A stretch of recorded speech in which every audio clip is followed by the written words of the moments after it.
Yo, it's Karmara again, on lunch break. And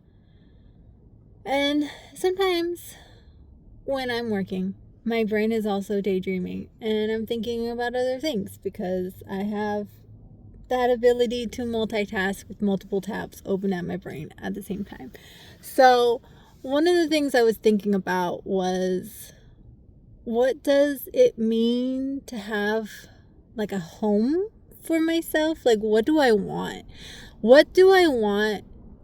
If I could have anything, what would I want as a home? And I don't really have a preference beyond I want somewhere to garden.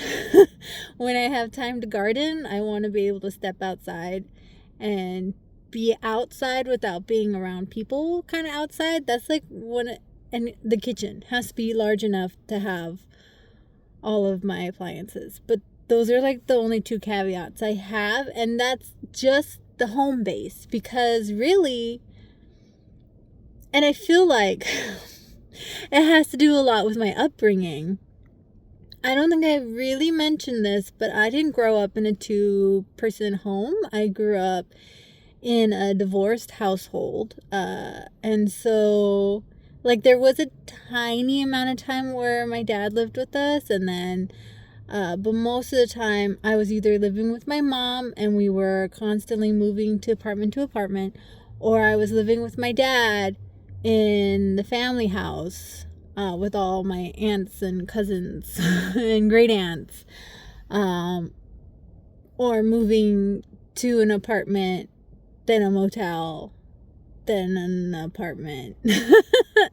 So, like, there was this sense of constant moving and change, but there was also like home bases. Even with my mom, like, we had family houses back in New Mexico. So there was like still a constant place for me to go back to that I remembered as a child. So like, I feel like because of that, I'm not like, I need to be home all the time. I can be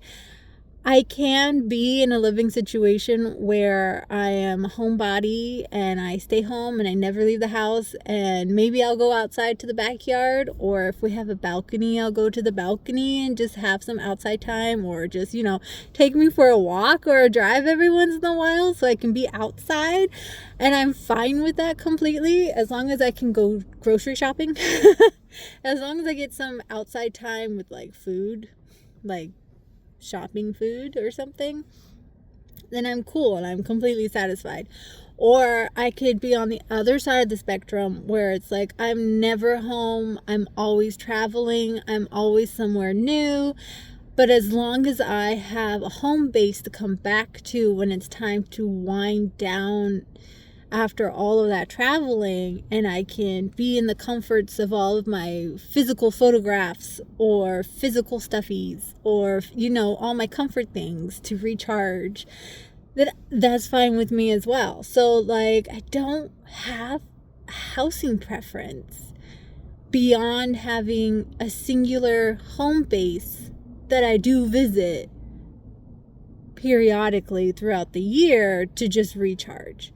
And that home base needs to have a yard or someplace I can go outside without being outside around people, and a kitchen where I can bake and cook and just experiment with like different recipes. And so I don't know, I'm complicated, I guess, but I'm not, but I am.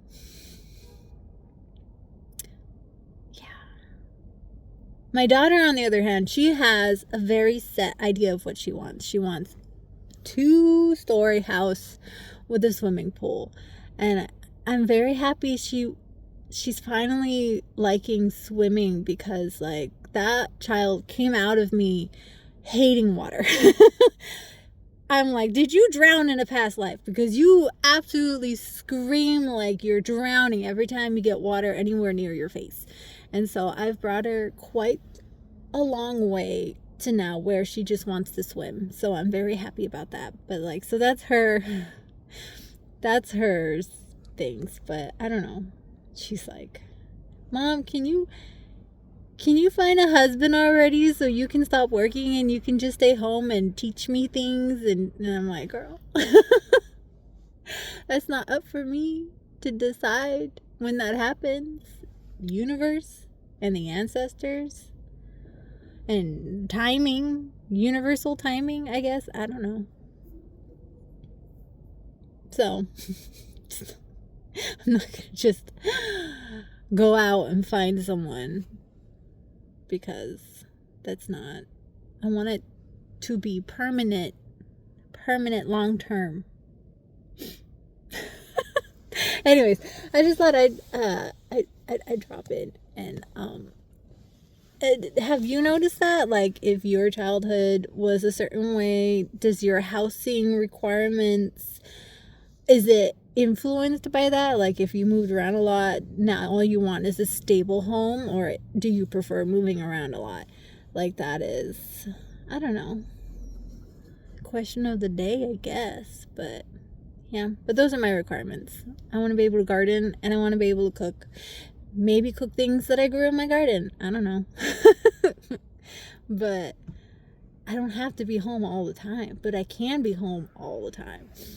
It's really just, I guess, dependent upon whoever I marry in the future, what their schedule looks like. I'm a very accommodating partner.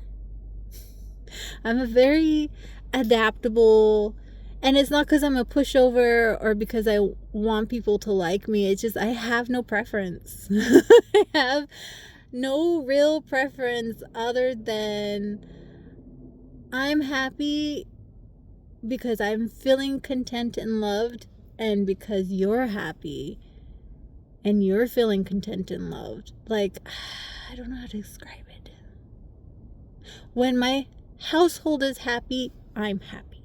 That is what motivates and drives me. When my household members are happy, then I am happy, because there's a harmony. I love household harmony.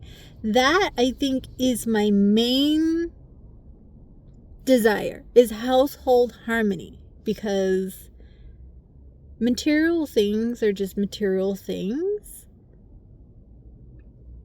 But not every household has harmony. Do you know what I mean? So I think maybe that is what I desire most in life, is household harmony. Everybody's getting along. Everybody loves each other. Everybody is just content and satisfied in their home. And that is what I crave the most. But anyways, so I don't, like, yeah, I get overstimulated. So if it is a super noisy home, but it's a joyful noisy home, I'll just go to the backyard where it's quiet for a few minutes and then recharge there. You know what I mean? So as long as I have little caves I can go hide in for a little bit, I'm fine. But that's just when I'm overstimulated. Otherwise, I'm joining in on the fun and the chaos and the harmony. Anyways, do you have any idea what you would like as your home? I'd like to know.